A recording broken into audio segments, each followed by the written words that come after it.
Mais uma vez, boa noite, meus irmãos e irmãs. Hoje, dia 23 de agosto de 2023, nós iniciamos uma série de estudos com o tema Cartas Pastorais da Igreja Presbiteriana do Brasil. A IPB comemorou no último 12 de agosto seus 164 anos de fundação, e em homenagem a essa ocasião iremos trazer nesta e nas próximas quartas-feiras os posicionamentos bíblicos e teológicos transmitidos pelas cartas pastorais. Essas cartas pastorais possuem o objetivo de esclarecer à igreja alguns assuntos contemporâneos, fornecendo o direcionamento apropriado na tratativa desses assuntos.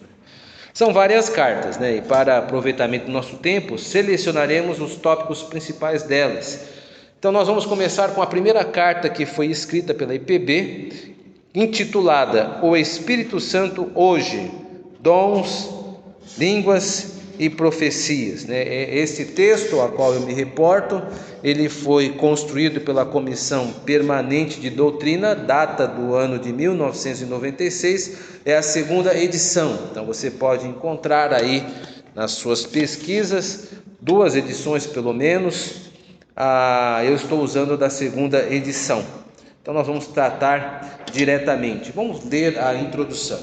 Aviso a todos que este primeiro momento eu não selecionei, ela está sendo tratada na íntegra. Na medida do possível eu vou tratar a carta na íntegra. Nós já fizemos isso antes, fizemos com a carta pastoral de direcionamento sobre a política no Brasil, isso foi no ano passado, e o que for possível da nossa parte, vamos trabalhar com ela na íntegra. Então começamos com a introdução desta carta. Diz assim: o Supremo Concílio da Igreja Presbiteriana do Brasil criou a Comissão Permanente de Doutrina com o propósito de apresentar respostas às indagações mais urgentes dos seus pastores e membros em várias áreas da fé e da prática. Respostas estas que provenham de uma exegese biblicamente correta e de uma hermenêutica que reflita a teologia dos nossos símbolos de fé e de nossa tradição reformada. Preciso parar aqui um pouco.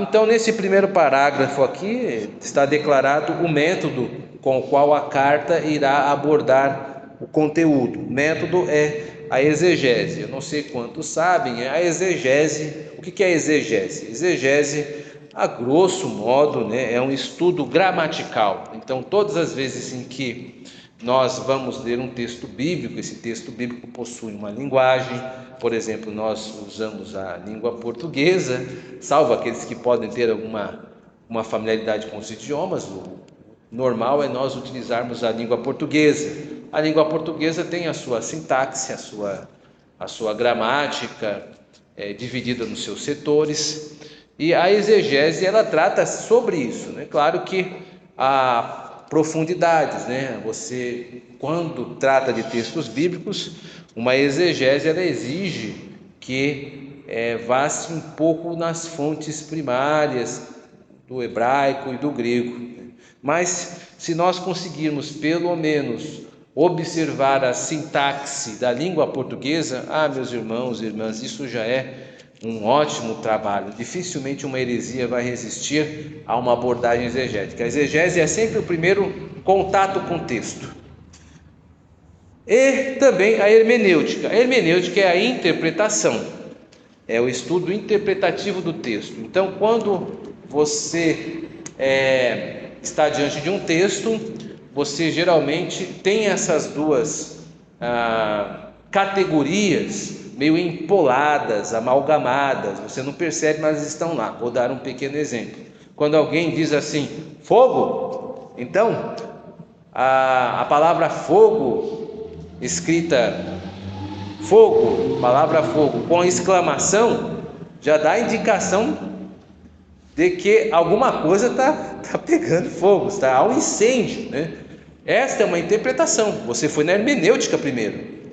Numa abordagem exegética, você iria olhar que fogo é um substantivo, às vezes ia usar morfologia para identificar isso, ia olhar os seus componentes sintáticos, Então, como só tem uma palavra, é uma oração, não é uma oração, é uma frase independente. Então vejam, é uma outra abordagem. A exegese sempre irá abordar a parte gramatical e a hermenêutica interpretativa. A palavra fogo, tá? Quando a gente ouve, a gente não vai ficar decifrando, né? Oba, isso é um substantivo, a gente vai sair correndo. Mas é só para os irmãos e irmãs terem uma clareza, né, de exemplo. Voltamos para o segundo parágrafo da introdução. Uma dessas... refazendo aqui. Vai olhar pela gramática exegética, mas não somente isso. Também que reflita a teologia de nossos símbolos de fé. Então, a teologia dos nossos símbolos de fé também está sendo presentificada nesse primeiro parágrafo. O que é a teologia dos nossos símbolos de fé? É a nossa herança teológica, né? São a teologia a qual nós subscrevemos integralmente e sem reservas. O que significa integralmente sem reservas? Significa que nós concordamos ipsis literis com aquilo que está escrito na confissão de fé. Nós não podemos ter reservas quanto a isso. A confissão, não apenas a confissão de fé, mas também como o seu breve catecismo maior também. Então, quando alguém nos faz uma pergunta acerca, você acredita na confissão? Você vai dizer, óbvio que acredito, eu sou um presbiteriano honesto, né? E respeito os meus votos. Então você acredita que o Papa é o anticristo? O que está escrito na Constituição, na confissão? Está escrito que então eu acredito. Nós temos um voto de subscrever esta interpretação e adotamos como norma para a nossa igreja. Nós não fazemos nenhum tipo de arrodeio para tentar, nós abraçamos aquilo que nós subscrevemos, é um voto que nós fizemos.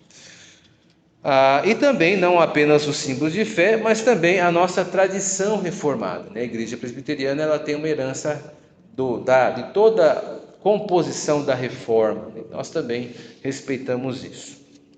Agora sim, sem delongas, para o segundo parágrafo. Uma destas questões diz respeito à obra do Espírito Santo nos dias atuais. A igreja tem plena consciência da importância generalizada com que este assunto tem sido recebido em seu meio, bem como a influência visível entre igrejas locais, de ensinos tais como o batismo com o Espírito Santo como uma experiência distinta e posterior à conversão, o falar em línguas como evidência inicial desse batismo e a ênfase de certos dons, língua, profecia e curas nos cultos. Apesar da atenção dada a uma vida espiritual mais profunda, estes ensinos têm trazido confusão e divisão em muitas comunidades presbiterianas, particularmente no que se refere ao batismo com o Espírito Santo e os dons de língua e profecia. Então, o assunto aqui são tentar resolver problemas, né? Então, 3 problemas foram listados. Eu coloquei aqui que são, primeiro, o significado do batismo com o Espírito Santo. A proposta desta carta é jogar luz sobre este assunto. O segundo assunto é o dons de línguas, né? Como ele é entendido dentro desta dinâmica problemática. E terceiro é a ênfase em certos dons. Devo lembrá-los que, como esse texto é da década de 90 do século passado, estava no auge de muitos movimentos pentecostais. Hoje nós já estamos no ano 2023, mais de 2 décadas se passaram. O movimento pentecostal e neopentecostal são movimentos desta época, já tem contornos um tanto quanto diferentes, mas a base ainda está sendo tratada nesse texto. Terceiro parágrafo. Assim, a igreja encaminha aos seus concílios e às suas comunidades locais a seguinte carta pastoral, com o propósito de orientá-las biblicamente nas questões relacionadas acima e de encorajá-las a uma pesquisa bíblica mais detalhada da matéria. É importante que seja dito que o objetivo é orientar e encorajar. Esta carta pastoral, ela não produz, então, não vai competir com a confissão de fé e nem com os catecismos ou breve catecismos, vai simplesmente tentar dar uma orientação e um esclarecimento. Ou seja, ela não tem a presunção, ela vai dizer isso daqui a pouco, de exaurir o assunto e nem fechá-lo. São assuntos amplos. Ele vai apenas tocar e ela entende, a carta entende, os redatores da carta entendem que esse assunto requer mais pesquisa, mas precisam começar de um lugar. O lugar é esta carta. Quarto e último parágrafo desta introdução. Esta primeira carta pastoral aborda questões relacionadas com o batismo com o Espírito Santo, o dom de línguas e o dom de profecia. Ela não pretende esgotar o assunto. É apenas uma primeira palavra, um diálogo franco e amadurecido. Ela deverá ser seguida de outros estudos da comissão, tratando de outros temas relacionados com a obra do Espírito Santo. É o desejo sincero e a oração fervorosa da Igreja que a presente carta seja usada pelo Espírito Santo para promover a paz, a unidade, tão necessárias às igrejas presbiterianas neste momento crucial de existência. Então aqui se encerra a introdução, mostrando a justificativa, Por que dessa carta? É para promover a paz e a unidade. A carta não vem para cingir, não vem para levantar polêmica, muito pelo contrário. O espírito dessa carta, ela recebe um bom nome, é uma carta pastoral. Ele vai tratar de uma forma bastante pastoral, embora existam esses temas aqui, os redatores não estão vestidos de um espírito polêmico. Eles não vão ser irônicos, não vão ser sarcásticos, eles vão tentar ser claros e didáticos. Eu acho que esta carta ela possui um bom tom de conciliação. Então, não vamos encontrar aqui questões de briga, mas só de elucidação. Esse é o espírito dos redatores e que transparece bem na carta. Sem mais demoras, então vamos no seu primeiro tópico desta carta, que é acerca do batismo com o Espírito Santo. Então, tópico 1. Acerca do batismo com o Espírito Santo. Diz na redação deste tópico o seguinte, eu vou ler. O batismo com o Espírito Santo foi prometido por Deus através de Joel e de outros profetas do Velho Testamento, bem como através de João Batista e pelo Senhor Jesus Cristo no Novo Testamento.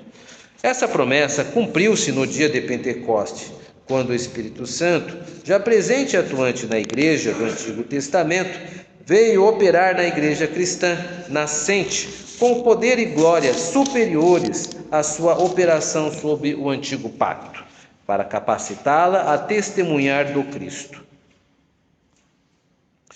Desde o batismo participam todos os crentes de todas as épocas, ao serem incluídos na igreja, o corpo de Cristo, quanto da sua regeneração e conversão.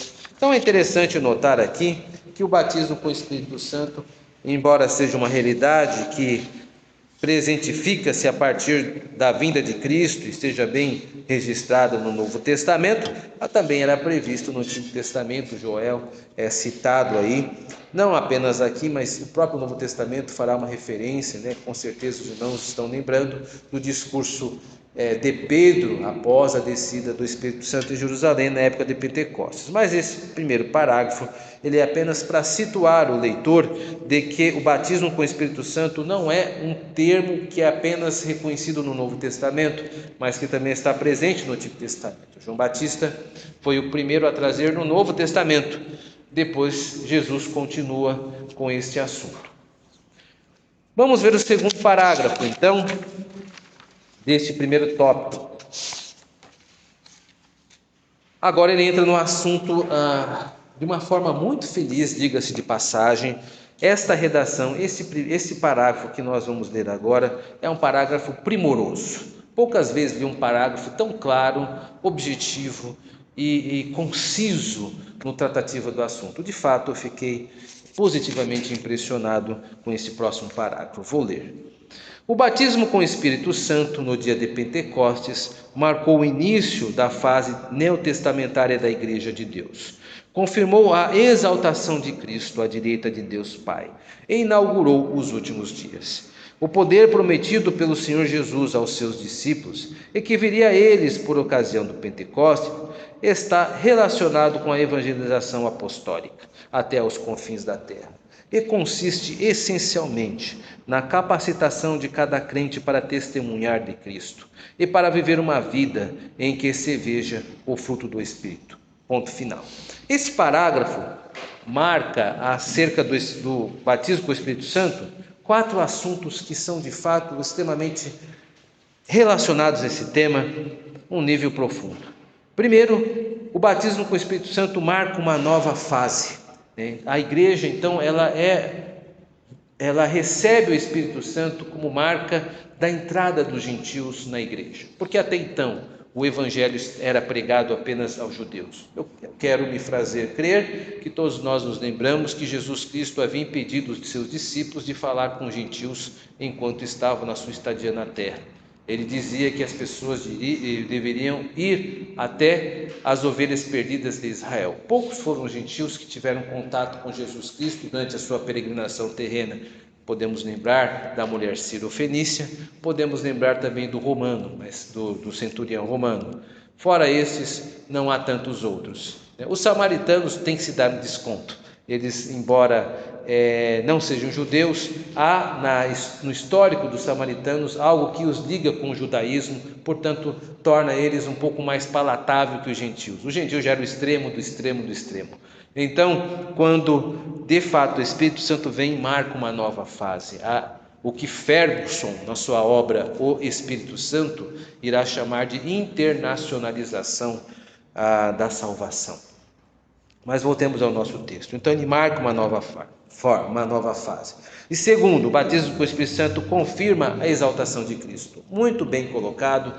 O Espírito Santo, ele desce sobre os discípulos em Pentecostes como uma confirmação de que Cristo foi exaltado. Então a vinda do Espírito Santo é de fato o último ato de Cristo ascendido. Nós temos Cristo crucificado, Cristo morto, sepultado, depois ressurreto, e depois ele se acende, e lá no trono de Deus, ele então envia seu Espírito Santo, conforme havia prometido em João capítulo 7, verso 39, onde diz que o Espírito Santo não havia sido dado aos seus discípulos, porque Jesus Cristo não havia ainda sido glorificado.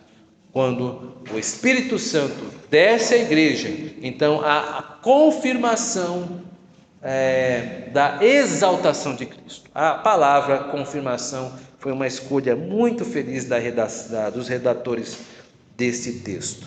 Então vimos duas coisas: marca uma nova fase, confirma a exaltação de Cristo. E terceiro, inaugura os últimos dias. Há um tom escatológico na vinda do Espírito Santo. A partir daquele momento, nós estamos vivendo nos últimos dias. Eu quero deixar isso bem claro, que esta é a visão bíblica sobre o assunto. Não é propriedade de nenhum tipo de sistema escatológico. Eu estou me referindo ao milenismo, pré-milenismo, ou aqueles que se intitulam pós-milenistas. Não é propriedade de nenhum desses sistemas. É um conceito bíblico. Pedro disse que aquilo que os cidadãos de Jerusalém estavam presenciando era o início dos últimos dias, conforme Joel havia sido anunciado. Ponto. Os últimos dias é uma questão bíblica, não é objeto de detenção de nenhum sistema teológico, mas é um conceito bíblico. Então, a vinda do Espírito Santo possui esse contorno escatológico. E quarto, relaciona-se com a evangelização. De fato, quando o Espírito Santo vem, ele vem sobre a igreja para cumprir Atos 1:8, recebereis poder do céu quando descer sobre vós o Espírito Santo. Então sereis minhas testemunhas em Jerusalém, Judeia, Samaria e até os confins do mundo. E quem puder ler o livro de Atos perceberá que este cronograma dito por Jesus Cristo é cumprido então por Lucas. Lucas vai registrando, porque o evangelho vai progredindo, começa em Jerusalém, então a Pentecostes marca esta vinda de Jerusalém, estende-se um pouco mais à Judéia, os gentios começam a ser alcançados, Cornélio é alcançado, alcança os samaritanos no capítulo 8 com Felipe, depois avança para os confins da terra quando o evangelho começa a ir para a Ásia Menor, quando chega em Éfeso. Paulo então encontra em Atos 19 verso 1 a 7, os 12 discípulos que são batizados por Paulo e recebem também o Espírito Santo de maneira igual ao Pentecostes, e Paulo termina a sua trajetória em Roma, onde é registrado as últimas ações do apóstolo Paulo. Ou seja, o Evangelho, o livro de Atos cumpriu o percurso de Atos 1:8 estabelecido por Cristo. Então, muito feliz esse parágrafo, ele vale a pena ser emoldurado. É um parágrafo bastante conciso, que trata de uma forma muito rica, ampla, os principais eventos teológicos associados ao batismo com o Espírito Santo. No próximo parágrafo, veremos um outro viés aqui, a questão do problema. A Escritura ensina que a experiência normal do batismo com o Espírito Santo coincide com a regeneração, conversão, e que são selados por este mesmo Espírito todos os que creem genuinamente em Cristo Jesus. Portanto, o batismo com o Espírito Santo, indispensável para a genuína regeneração, conversão, não se confunde com a chamada segunda bênção, abre aspas e fecha aspas, referente ao derramamento do Espírito no livro dos Atos dos Apóstolos. Antes, é a graça vitalizadora e capacitadora disponível a todos os crentes, e não apenas a alguns. Acresce que a indizível bênção da regeneração, conversão, de modo algum é inferior à chamada, abre aspas, segunda bênção, fecha aspas. Portanto, a recepção inicial de Cristo pela fé está associada ao batismo com o Espírito Santo. Aqui é importante. Nós vimos o batismo com o Espírito Santo com o viés histórico no parágrafo belíssimamente construído anteriormente. Agora nós estamos vendo o batismo com o Espírito Santo pela perspectiva da experiência cristã. O que é para nós o batismo com o Espírito Santo? E o batismo com o Espírito Santo é apenas uma coisa: regeneração. Todas as vezes, só acontece uma vez. Quando nós cremos em Jesus Cristo, nós então somos regenerados. Então a regeneração é o batismo com o Espírito Santo. São a mesma coisa, não são coisas distintas. É isso que o texto está dizendo. E quando aquelas pessoas, é interessante que o autor não cita, aquelas pessoas ou os grupos que dizem que o batismo com o Espírito Santo é uma experiência que apenas os mais santos conseguem e os outros não conseguem, então você tem que se buscar, tem que ser mais santo. Então acaba se criando um sistema de castas na igreja. Então não existe apenas o cristão, existe o cristão e existe o upgrade, aquele cristão que é um pouco mais que o outro, recebeu um download maior, Então cria-se um sistema de casta, Então as pessoas têm um sinal diferente que os distingue dos outros, Não é assim, isso não procede, isso é um desvio do conhecimento bíblico. Terceiro parágrafo. Não, na verdade é o quarto. A Escritura também ensina que o batismo com o Espírito Santo, como narrado no livro de Atos, foi dado soberanamente por Deus em circunstâncias especiais, ocorrendo algumas vezes de forma súbita, como no Pentecostes, quando o Espírito Santo veio sobre os apóstolos e os demais reunidos no cenáculo, tomou-os de surpresa vindo de repente. Atos 2:2a. Eles esperavam o cumprimento da promessa, mas não sabiam quando e nem como ela se dá, Há um erro de grafia. Em outras ocasiões, o batismo com o Espírito ocorreu de forma inesperada, como na casa de Cornélio, e ainda em outras através da imposição de mão dos apóstolos. A Escritura dirige-se a todos os que já são crentes como tendo já sido batizados com o Espírito. Em nenhum lugar ela encoraja os que já são crentes a buscar esse batismo, quer por preceito, quer por exemplo. Na expressão batizar com o Espírito Santo, o verbo ocorre no tempo futuro, batizará, apenas antes do Pentecostes, e aponta para aquele evento como futuro cumprimento da promessa do Antigo Testamento. Após o Pentecostes, nas cartas escritas pelos apóstolos às comunidades, os crentes são reconhecidos como já tendo sido batizados com o Espírito. Paulo escreveu aos Coríntios, lá em 1 Coríntios 12:13, em um só Espírito todos nós fomos batizados em um corpo.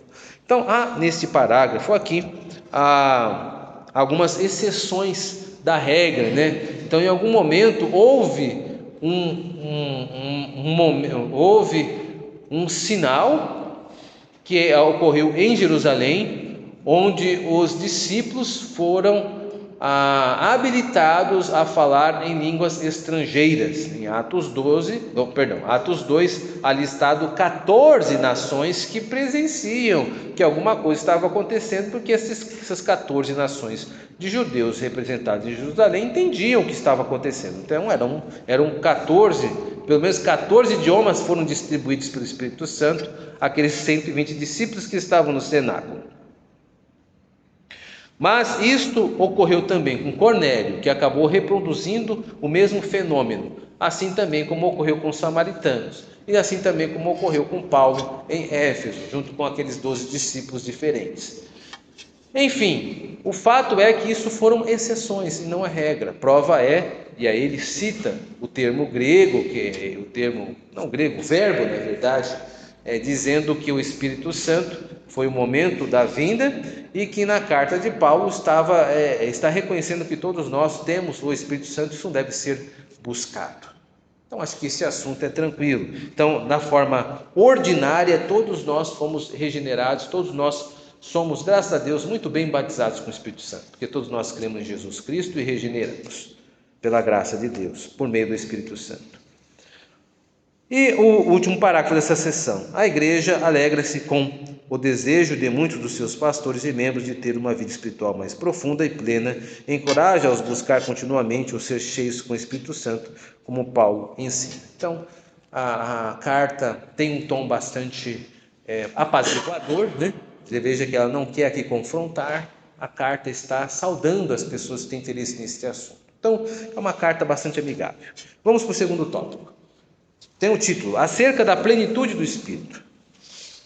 A vida no Espírito começa com a regeneração, quando o crente é batizado com o Espírito, é incluído no corpo de Cristo.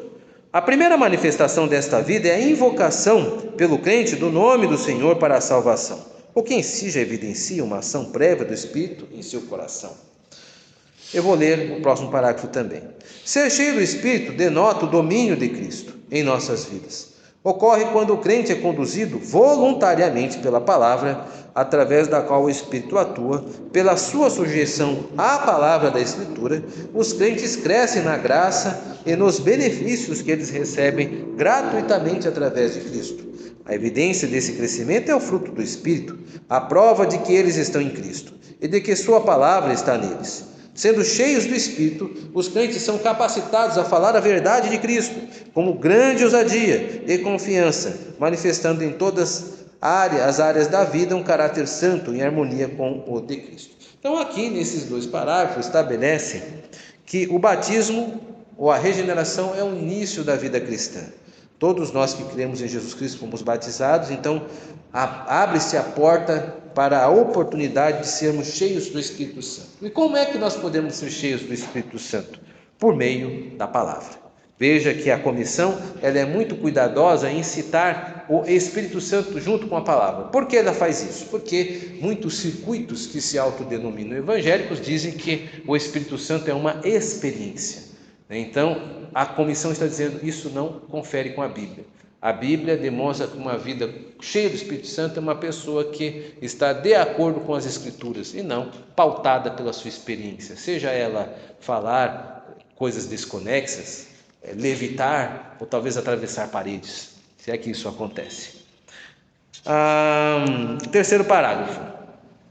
A Escritura ordena que cada crente seja cheio do Espírito Santo e cresça espiritualmente pela obediência à palavra de Deus, escrita, e pelo uso correto dos meios de graça. Quando ignoramos ou negligenciamos a palavra de Deus, ou somos desobedientes a ela, nos tornamos culpados de entristecer e apagar o Espírito Santo. Mais uma vez a palavra é citada e o termo meios de graça. O termo meios de graça geralmente é conhecido como os sacramentos, a presença dos sacramentos, e também a pregação da palavra. Comumente esses são meios de graça. que são meios de graça? São meios que Cristo oferece à igreja, onde nós podemos receber a graça de Deus, meios ordinários. Charles Hodge, por exemplo, também entende que a oração é um meio de graça, porque por meio da oração também nós podemos receber a graça de Deus. Citamos, por exemplo, o livro de Jó, onde Jó recebe a resposta à oração, que está fazendo dos seus amigos. Deus então muda a sorte de Deus, graciosamente opera por meio da oração de Jó. E aí os irmãos também vão lembrar outras vezes em que Deus, pela sua graça, responde oração, e não faltam personagens como Ana, e até mesmo a igreja do Novo Testamento, que ora pela libertação de Pedro, e Deus responde oração enviando um anjo e libertando Pedro. Enfim, os meios de graça são principalmente a pregação dos sacramentos, mas a ideia é que precisa se estar associado à palavra de Deus principalmente. Último parágrafo dessa sessão. Ao orarmos a Deus, suplicando a plenitude do Espírito, a qual nos foi prometida, devemos empregar uma terminologia que esteja em plena harmonia com a afirmação da Escritura de que cada crente genuíno já tem o Espírito Santo desde a sua conversão. A terminologia usada pelo Senhor Jesus Cristo antes do Pentecoste para assegurar que o Espírito Santo seria dado aos que pedissem é usada após o Pentecoste no livro de Atos e nas cartas para indicar que o Espírito Santo já foi dado a todos os crentes. Nessas passagens, o verbo didome, em grego dar, ocorre quer no aoristo indicativo, assinalando uma ação já ocorrida no passado, quer no particípio do aoristo, indicando uma ação anterior ou coincidente com a ação expressa pelo verbo principal. Em ambos os casos, a doação do Espírito Santo, da perspectiva do crente, é contemplada como tendo sido já realizada. Existem umas poucas exceções, mas nenhuma invalida esta conclusão. Podemos concluir que a linguagem dar e receber, o Espírito Santo está associado à conversão, e não à plenitude que deve ser procurada no processo de santificação. A súplica do recebimento do Espírito Santo deve ser evitada pelos crentes a orarem por uma vida espiritual mais profunda, pois, à luz das Escrituras, todo crente regenerado já foi batizado com o Espírito Santo. Então, nós devemos pedir a Deus que nos batize com o Espírito Santo? Lógico que não, todos nós já fomos batizados com o Espírito Santo. Então precisamos tomar cuidado com orações e princípios. Inclusive alguns cânticos também precisam ser tomados cuidado. Uma vez ou outra me lembro de ter visto algo parecido assim: vem sobre mim, batiza-me com o Espírito Santo, ou algo parecido. Tome cuidado, nós já temos o Espírito Santo, graças a Deus, muito obrigado, porque sem ele nós não poderíamos crer na palavra de Deus, muito menos estaríamos aqui e você também estaria nos ouvindo. Por isso, graças a Deus pelo bendito Espírito Santo que está em sua igreja, a enche, e nós estamos cheios do Espírito Santo, uma vez que estamos estudando a palavra de Deus.